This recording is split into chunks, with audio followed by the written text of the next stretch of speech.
السلام علیکم دوستوں، ویلکم کرتے ہیں آپ کا آج کی اس ویڈیو دوستوں آج کی اس ویڈیو میں ہم آپ کو لیٹسٹ نیوز بتائیں گے، تو چلیے ویڈیو کو شروع کرتے ہیں۔ دوستوں، پی ٹی آئی کی فنڈنگ کی تحقیقات، صدر الوی سمیت دیگر نے جعلی اکاؤنٹس سے فنڈنگ وصول کی ہے۔ دوستوں، ایف آئی اے نے سینکڑوں جعلی بینک اکاؤنٹس کا ریکارڈ قبضے میں لیا، جن کے ذریعے صدر عارف الوی، پی ٹی آئی رہنما اسد عمر اور حامد زمان، منظور چودھری اور طارق شفیع سمیت دیگر کے بینک اکاؤنٹس میں کروڑوں روپے منتقل کیے گئے تھے۔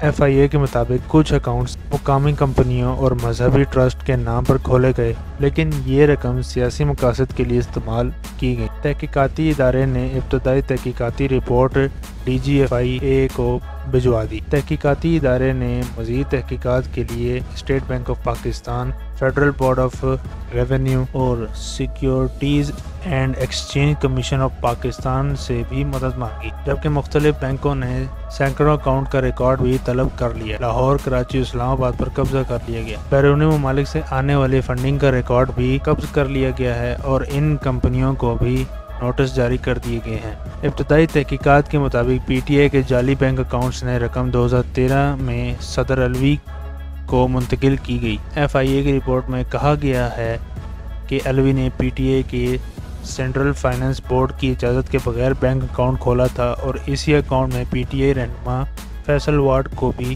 فنڈنگ منتقل کیے گئے تھے۔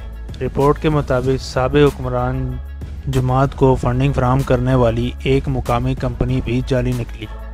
پی ٹی آئی کو 30 لاکھ روپے عطیہ کرنے والی کمپنی کے مالک نے کسی بھی سیاسی جماعت کو فنڈنگ دینے سے لا علمی کا اظہار کیا۔ پی ٹی آئی اسلام آباد کے اکاؤنٹ سے پی ٹی آئی رہنما اسد عمر کو بھی لاکھوں روپے منتقل کیے گئے، جبکہ اسی اکاؤنٹ میں مذہبی ٹرسٹ کے نام پر کھولے گئے اکاؤنٹ سے پی ٹی آئی لاہور کو 25 لاکھ روپے منتقلی کا بھی پتہ چلا۔ ایف آئی اے کی رپورٹ کے مطابق سیلاب متاثرین کے لیے حاصل کی گئی رقم سیاسی مقاصد کے لیے استعمال کی گئی۔ اگلی خبر کی طرف چلتے ہیں۔ نوشہرہ کے مقام پر دریائے کابل میں اونچے درجے کے سیلاب کی وارننگ جاری کر دی گئی۔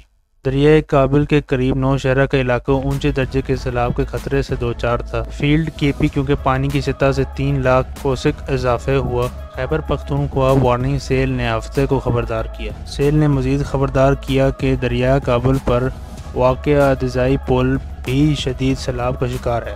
تاہم تازہ ترین رپورٹ کے مطابق دریائے کابل میں گزشتہ 1 گھنٹے میں پانی کی سطح میں اضافہ نہیں ہوا اور 3,15,282 کوسک پانی آسانی سے دریائے سندھ میں چلا گیا۔ اطلاعات اور تعلقات عامہ سیل ضلعی انتظامیہ نوشہرہ کا کہنا ہے کہ آئندہ 2 گھنٹے میں پانی کی سطح کم ہو جائے گی۔ دریائے جنڈی میں پانی کی سطح بلند ہو گئی، جس سے ہائی وے پر ممکنہ اونچے درجے کے سیلاب کا امکان ہے۔ فیلڈ وارننگ سیل کا یہ اعلان Pakistan meteorological department P M D کی جانب سے خبردار کیا گیا تھا کہ دریائے سندھ کا بالا باغ اور چشمہ کے مقام پر اونچے سے انتہائی اونچے درجے تک پہنچ سکتا ہے۔ اگلی خبر کی طرف چلیں گے۔ خیبر پختونخوا میں بارش اور سیلاب سے کم از کم 10,000 مکانات تباہ۔ صوبے میں شدید سیلاب پر پی ڈی ایم اے کے مختلف سیلاب زد علاقوں میں ریسکیو ریلیف کی کے پی کے بعد خیبر پختونخوا سرگرمیاں جاری۔ صوبائی ڈیزاسٹر مینجمنٹ باڈی نے ایک رپورٹ میں کہا کہ بارش اور اس کے نتیجے میں آنے والے سیلاب کے دوران کم از کم 193 افراد اپنی جان سے ہاتھ دھو بیٹھے ہیں، جبکہ مختلف حادثات میں 251 افراد زخمی ہوئے۔ رپورٹ میں بتایا گیا کہ کے پی کے مختلف اضلاع میں 16 اسکولوں کو بھی نقصان پہنچا۔ پی ڈی ایم اے نے بتایا کہ صوبے میں کم از کم 8,987 مکانات کو نقصان پہنچا ہے اور 10,761 مکمل طور پر تباہ ہو گئے ہیں۔ صوبے میں تباہ شدہ یا تباہ شدہ مکانات کی کل تعداد 19,748 ہے۔ مختلف حادثات میں کم از کم 959 مویشیوں کے سر بھی مر چکے ہیں۔ اگلی خبر کی طرف چلتے ہیں۔ گل نے 2 روزہ جسمانی ریمانڈ کی توثیق کے لیے آئی ایچ سی کے خلاف سپریم کورٹ میں رجوع کی۔ وکیل سلیمان صفدر اور چودھری فیصل حسین کی جانب سے دائرہ درخواست میں درخواست گزار نے سپریم کورٹ سے استدعا کی کہ آئی ایچ سی کے حکم کو لال قرار دیا جائے۔ درخواست میں کہا گیا ہے کہ مقدمے کی تشویش کو استغاثہ کے لیے غیر قانونی اور غیر قانونی قرار دیا جائے اور خلاف ورزی ہونے کی وجہ سے فوری طور پر الگ کیا جائے۔ گل کی جسمانی توہین کو ایک شخص کے بنیادی حقوق اور وقار کے خلاف ورزی کی وجہ سے غیر آئینی قرار دیتے ہوئے وکلاء نے سپریم کورٹ سے گل کو ڈسچارج کرنے کا کہا۔ IHC کے حکم کو غیر قانونی۔ درخواست میں مزید کہا گیا کہ سپریم کورٹ قانونی قرار دے اور کہا یہ اسلامی جمہوریہ پاکستان ہے 1973 کے آئین کے آرٹیکل 9 کی سراسر خلاف ورزی ہے۔ درخواست گزار کی بنیادی اور انسانی IHC درخواست میں مزید کہا گیا کہ حقوق کا تحفظ کرنے میں بظاہر ناکام رہا ہے اور اسے پولیس کی توہین میں دے کر اسے تشدد کا نشانہ بنایا گیا ہے۔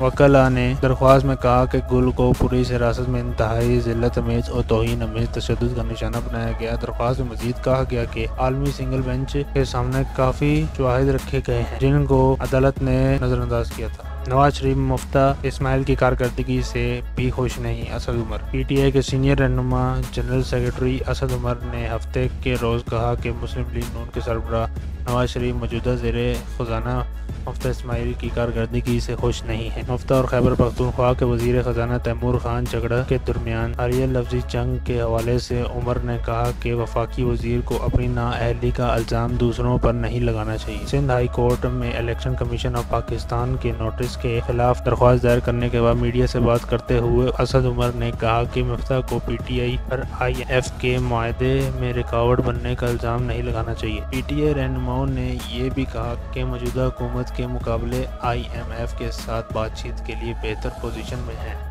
اور ملک میں نے PTI کی حکومت کے تحت بین الاقوامی قرض دہندہ کے ساتھ بات چیت میں اہم پیش رفت کی ہے، لیکن ان کی 4 ماہ قبل پیش رفت روک دی گئی تھی۔